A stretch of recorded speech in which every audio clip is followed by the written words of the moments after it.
Sud Radio, les vraies voix qui font bouger la France. Bonsoir à tous, bienvenue dans Bismart sur Sud Radio. Aujourd'hui, on s'intéresse à la fin des notes de frais et c'est rendu possible par la start-up Mooncard. Tristan Letertre est notre invité.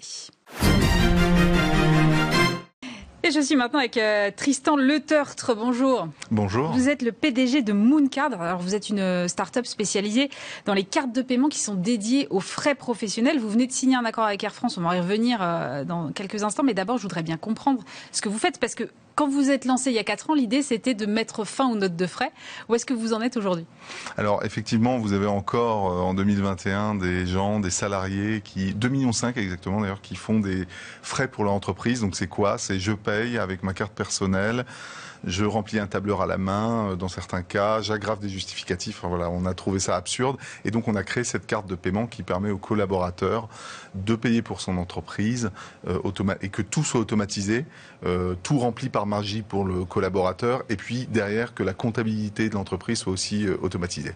Alors, ce que je voudrais bien comprendre, c'est que moi, si j'utilise votre carte, qu'est-ce qui est débité ? C'est mon compte à moi et ma boîte me rembourse derrière ou c'est directement le compte de la boîte ? Alors justement, on a créé les conditions, on est un peu les seuls à avoir fait ça depuis 4 ans pour que la carte de paiement débite sur le compte d'entreprise.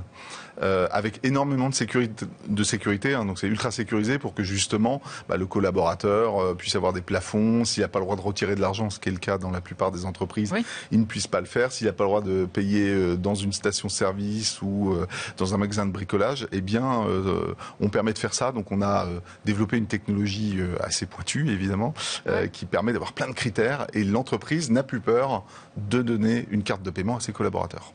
D'accord, mais si toutefois vos garanties elles marchent pas et que j'engage une dépense que je n'aurais pas dû engager, comment ça se passe ? Alors, en général, les plafonds permettent de limiter, donc les gens ne peuvent pas faire n'importe quoi, mais on a prévu aussi des mécanismes de contrôle, c'est-à-dire qu'a posteriori, la dépense peut être refusée, il y a des processus d'approbation, ce qui est le cas quand on déploie, par exemple, dans des grandes entreprises, on a plein de grands clients comme Vinci, Air France, Cora, ils mettent en place ce type de mécanisme pour que s'il y a une erreur, hein, ça peut arriver, eh bien la dépense puisse être refusée par l'employeur. D'accord.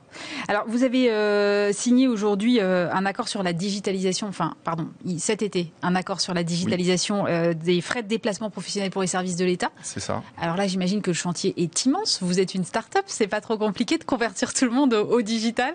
Non, je pense que le chantier est vaste, mais l'État a donné l'exemple quelque part. Oui, ce qui est plutôt en ouvrant ça. Donc on a remporté un contrat qui permet d'équiper jusqu'à 150 000 agents, effectivement dans un contexte de mobilité. Donc très concrètement, ils recherchaient une carte qui puisse permettre à leurs agents, alors leurs agents c'est dans des collectivités locales, dans des ministères, dans des centres de recherche, vraiment un peu toutes les fonctions de la France, de pouvoir se déplacer, d'acheter potentiellement dans toutes les stations-service, dans les parkings, dans les péages, pour éviter...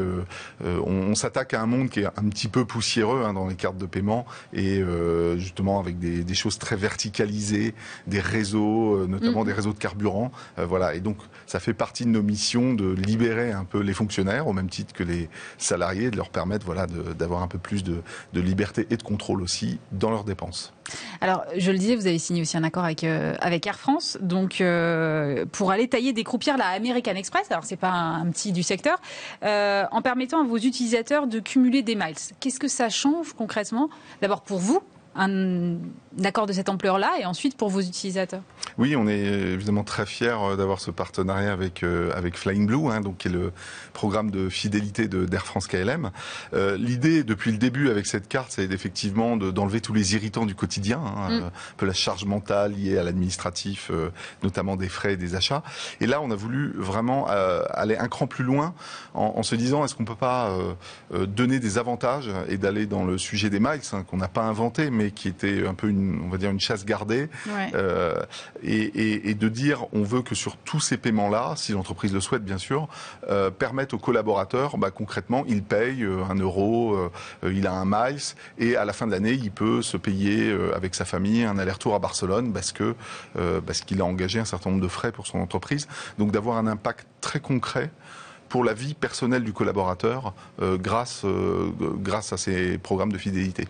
Oui, là, on va plus loin, on va nettement plus loin que simplement la note de frais. C'est-à-dire que là, quelque part, le collaborateur a en plus une récompense en utilisant votre carte. Donc on est bien au-delà de la simple note de frais. Oui, c'est qu'il y a un bénéfice, presque un avantage, presque un peu de pouvoir d'achat.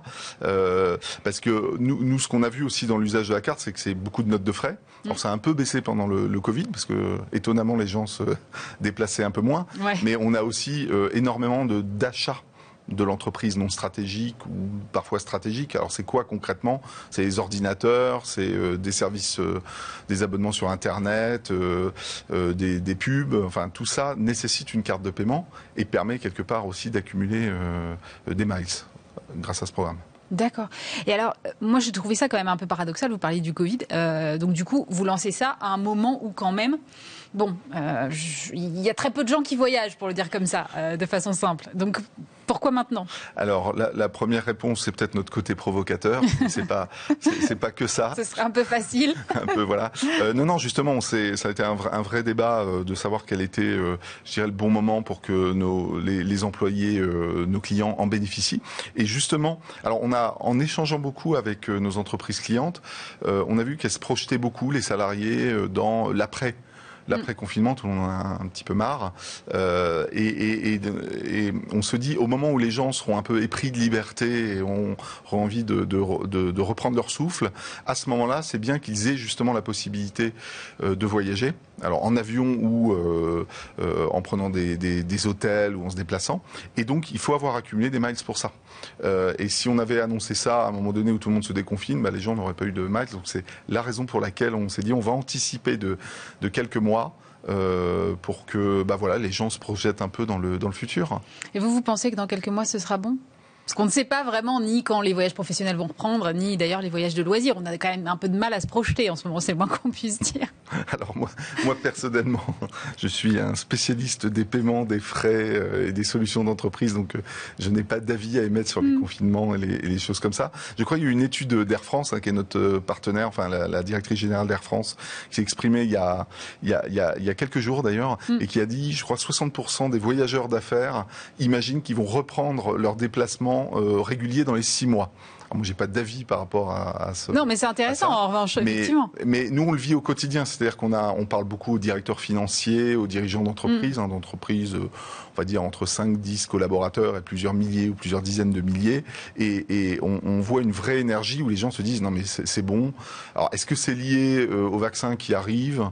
Est-ce que c'est lié au fait que nous, on a vu que les gens sont toujours quand même énormément au travail? On le voit d'ailleurs ne serait-ce que dans les flux de paiement. Nous, on a des datas agrégées, on voit que les entreprises sont au travail.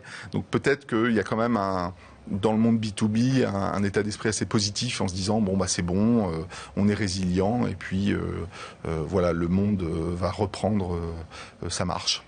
Alors c'est quoi la prochaine étape pour Mooncard après ça ? Alors on a eu une année 2020 assez riche puisqu'on a lancé une carte mobilité justement autour du transport. On a lancé en début 2020 une carte Mooncard X, donc qui était premium. Et là on a ce partenariat, donc on a bien travaillé. On a un certain nombre de projets en cours, mais là on est en train de dérouler tous ces nouveaux produits-là. Vous n'êtes pas lancé à l'international encore ? Alors, on a la plupart de nos clients sont en France et on a une vocation européenne parce que dans tous les pays il y a tout le monde a ce casse-tête des notes de frais, c'est ça que vous êtes en train de me dire. Et oui, exactement. Avec des pays très latins, on a tous les clichés. C'est assez amusant quand on analyse ces marchés-là. Les pays plutôt scandinaves dans le Nord qui sont assez organisés, les pays latins, on a du mal à. On les laisse dormir dans le tiroir parce qu'on oublie toujours de les déclarer. C'est ça. Je crois que vous avez des notes de frais. Moi, oui, certainement. Il faut. On va essayer de convaincre Bismart, Stéphane Soumier, d'adopter une carte. Il connaît déjà, donc je sens que je vais lui en parler. C'est une formalité. Donc on est là pour vous sauver aussi, Aurélie, comme 2,5 millions de salariés. Donc voilà. Ouais, vous avez quand même pas mal de perspectives, en tout cas à l'étranger notamment, mais alors si je comprends bien, plutôt sur des pays du Sud. Non, on se concentre sur la France aujourd'hui. On a évidemment des plans pour s'internationaliser. La typologie de notre offre, c'est pas d'ouvrir 10 pays d'un coup comme ça, parce qu'on est très intime dans les processus d'entreprise. On a par exemple beaucoup d'intégration comptable que les entreprises, nos clients apprécient, parce qu'il faut aller dans le détail. C'est pas des sujets qu'il faut survoler quand vous voulez vendre une solution qui est un peu structurante pour l'entreprise. Et ça fait partie de nos forces, au-delà de faire plaisir aux collaborateurs, il faut faire plaisir aux directeurs financiers. Et peut-être commencer par ça d'ailleurs. Voilà, c'est ça. D'ailleurs, en vrai, il faut d'abord faire plaisir aux directeurs financiers. Donc nous, on est le meilleur ami des directeurs financiers. Et pour faire ça, effectivement, ça demande une connaissance extrêmement intime de la comptabilité et puis des processus de l'entreprise. Ouais, bien sûr. La bonne nouvelle, c'est qu'on a apprivoisé, domestiqué la comptabilité française, qui est l'une des plus complexes, on va dire, dans le monde. Donc à partir de là, comme on est au plus haut, voilà, on est en haut du Mont Blanc, il reste plus qu'à redescendre dans les comptabilités des autres pays. Donc c'est pas le plus dur à faire. Merci beaucoup Tristan Letertre, PDG de Mooncard. Merci. Tristan Letertre, le PDG de Mooncard, était l'invité de Bismart sur Sud Radio. Passez un excellent week-end.